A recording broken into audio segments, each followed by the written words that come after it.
Shut up and sit down.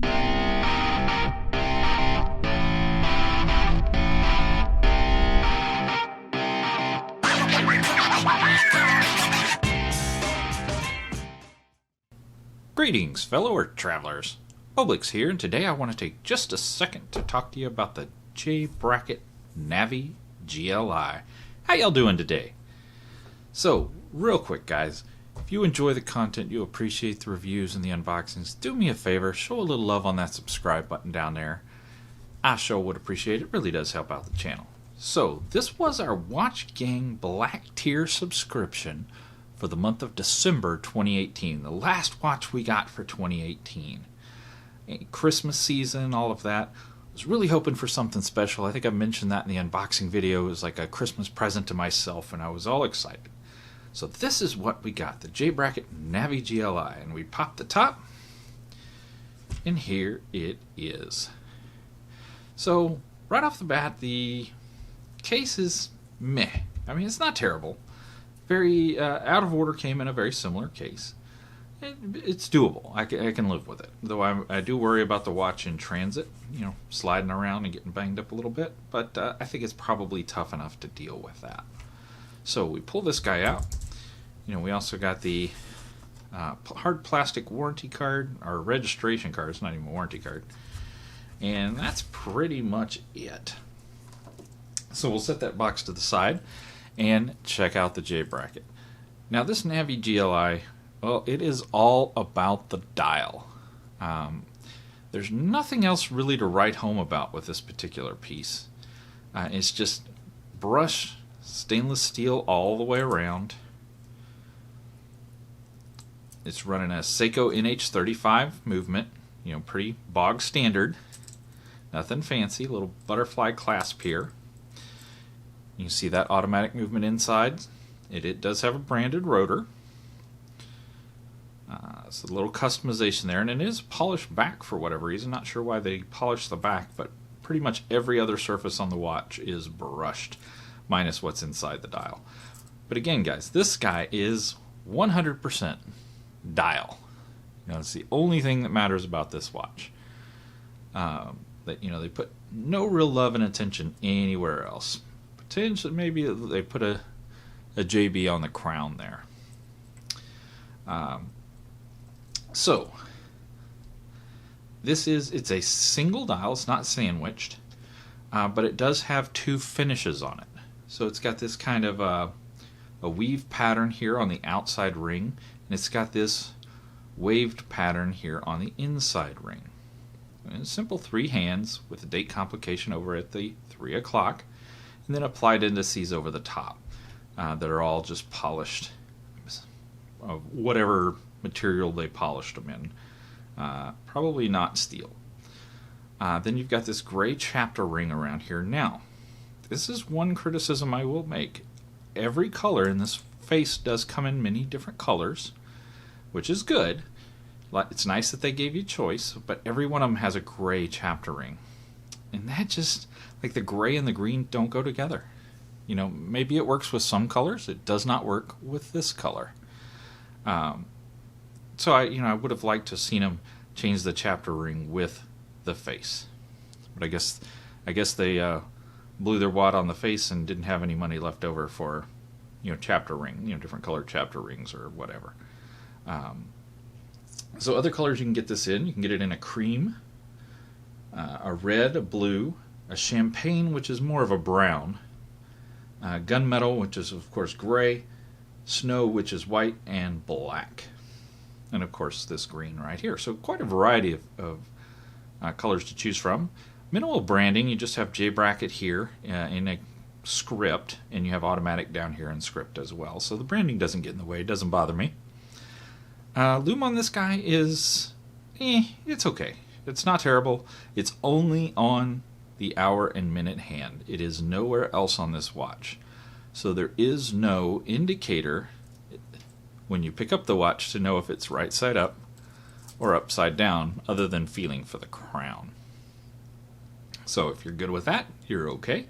If you're not good with that, then that could be an issue for you. I know that bothers some guys. Alright, now let's talk about the bracelet. It does have solid links all the way around. All of them are, every single surface brushed. Relatively smooth, no sharp points or any such thing.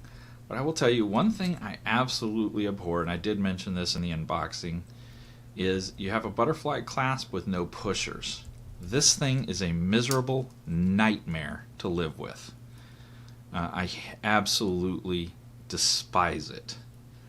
It is incredibly cheap feeling. You feel like you're going to break the watch every time you try to open it. You have to just grab and manhandle it open. I hate it. And if I were going to keep this watch, this would be replaced immediately. It is atrocious. This is the bracelet otherwise is meh. It's not great, not good. It's just meh, middle of the road. It actually, because of the brushing and the way they did the brushing, it feels a lot cheaper than it is. Just to feel it like I'm doing now, it just feels cheap. It feels hollow, like it would be hollow links. It's just very flimsy feeling. It's also very light. They say the watch is 316L stainless steel. They don't say what the bracelet is. I wouldn't be surprised to find it's not 316L stainless steel because of the weight. So let's check the weight while we're here. And fire up the old scale. So we're on grams for our European viewers. 140, we'll call it 145. And 5 ounces for our American viewers. So pretty light for an all stainless steel, bracelet and watch, supposedly. So let's check the dimensions across the crown. Oops, I should zero the, turn it on and zero it out, goofball. There we go. Now, pull it across. We're looking at a 45. Across the dial, we're looking at a 43. And lug to lug, looking at about a 50. And thickness, 12.5. Now, wearing this guy's not bad. It is modestly comfortable minus this. This is sharp and it will poke you and annoy you. This undercut piece right here will just drive you nuts. The watch itself here, it's got nice rounded sides. It is a screw down case back and it will feel fairly comfortable on the wrist minus this butterfly. While we're here, let's check the crystal. I'm pretty sure it's mineral, but let's give it a go. We got the old diamond selector 2 here. We've got 1 pip on. We expect if it's sapphire, it's going to come all the way, it's going to light all the way up and make a beep. Otherwise, it's just going to stay down here, and we fully expect it to stay down there. Yeah. We got 2 blips. It is definitely a mineral crystal. So there you go there. If that is not your thing, then you may want to move on. So, again, this is our Watch Gang Black Tier subscription for December of 2018. Black Tier cost $99 a month. According to Watch Gang, you're guaranteed a watch between $150 and $500. The MSRP of this watch, if we look at the tag right here, is a ridiculous $345 on this model JB2006. $345. Not a flippin' chance. The only thing of value I find on this watch is the Seiko NH35 movement. Other than that, honestly, because of the way the band feels, the bracelet just feels so cheap, and that there's really nothing else flashy about the watch than the dial, nothing else that draws my attention. It really feels like kind of a cheapo Chinese special, to be frank with you. I wouldn't pay more than about $50 for this. Unfortunately, I did pay more. I paid $99 for it. $50-$60 max is where I would cap the value of this watch. Again, my own personal opinion. I I cannot recommend that y'all go out and buy this piece. I just really can't because of the cheap feeling of it. That doesn't mean it is cheap, doesn't mean it won't last. It just feels that way. You know, I've only had it for a couple of months, and I have worn it quite a bit, just to get a sense of it. But, you know, I can't recommend it beyond, you know, for any length of time. If you love the dial, if you're all about that dial, then go ahead and pick you one up. If you can find it for a decent deal. If you can find it for under $100, which you should be able to, go ahead and grab you one. Otherwise, I would stay away. You know, I just don't think it's there for this one. So what would I use it for?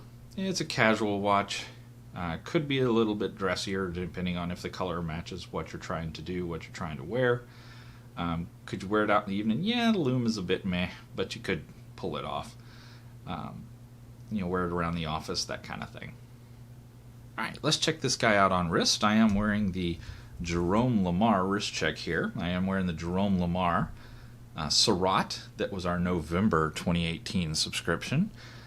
We described this watch with one word: meh. You know, that was about the best we could give it.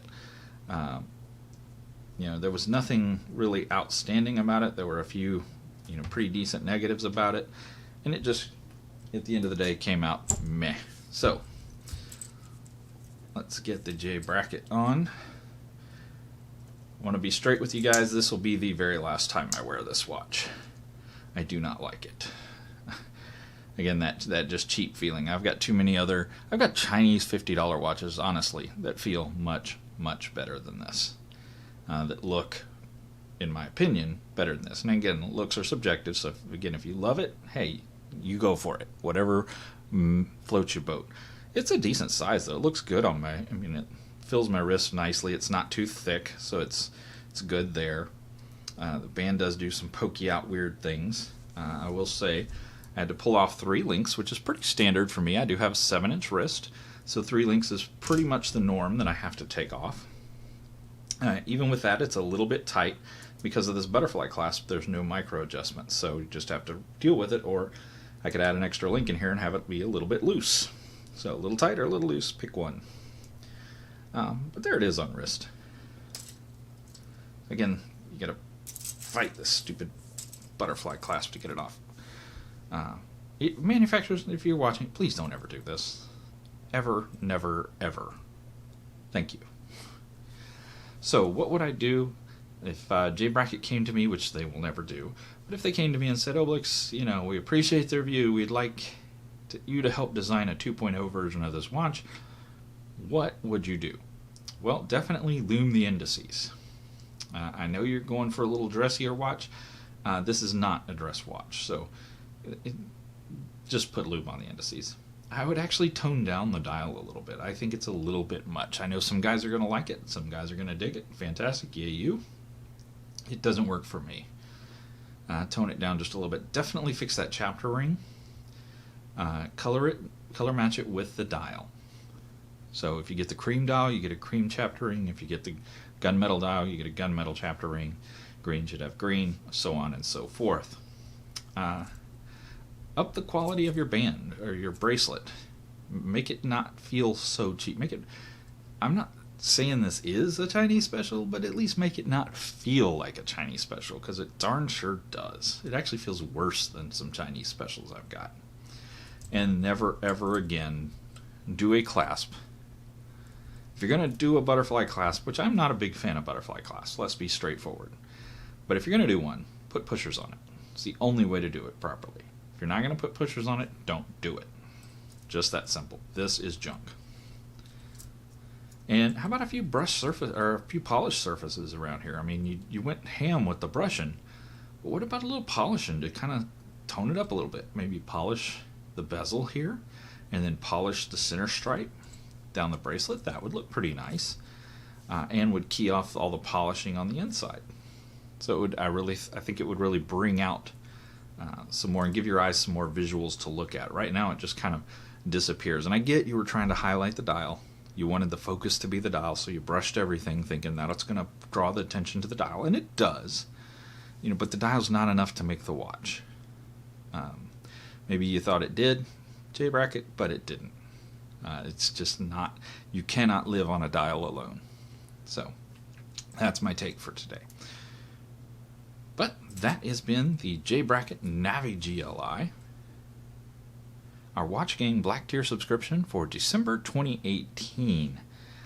Once my year with Watch Gang is complete, and I do the full end review where we look at all 12 watches side by side and decide if Watch Gang Black Tier was worth it or not for the money we spent, this guy is going in the for sale bin immediately because, yeah, I have no interest in maintaining it any length of time. I'll never pass this down to my kids.